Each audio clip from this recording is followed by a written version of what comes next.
the Cleveland Cavaliers. Yes, a team from Cleveland is in the NBA Final against the Golden State Warriors. Unbelievable when you consider that last season, the Cavs missed the playoffs for a fourth straight year.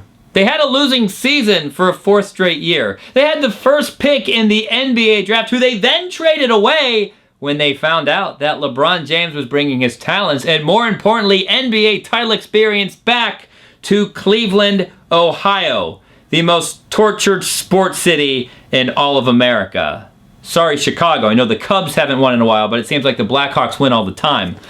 On top of that, whenever there's the situation in sports, it seems like it happens against Cleveland. And the bad thing about the games is that the highlights and lowlights are replayed over and over and over again until the end of time.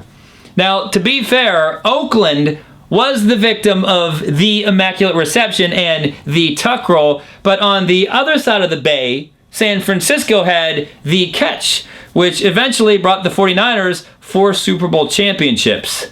Baseball's version of the catch happened 28 years earlier when Willie Mays made that beautiful over-the-back basket catch in the 1954 World Series against the Cleveland Indians, who were swept by the New York Giants.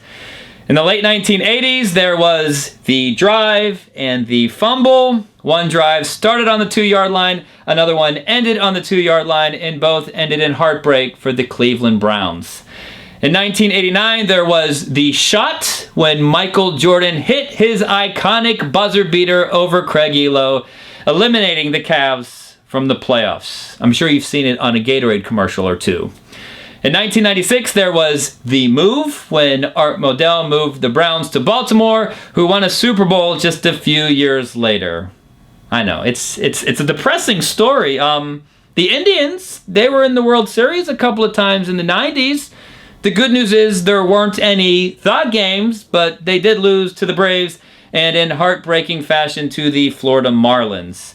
And speaking of Miami, in 2010, there was the decision when LeBron James announced that he was bringing his talents to South Beach, where he won 2 NBA titles. So the King has 2 world championships, and the city of Cleveland hasn't seen one in 50 years. So if there is a just God in the world of sports, a week or two from now, Cleveland will be on the other side, the more joyous side of the.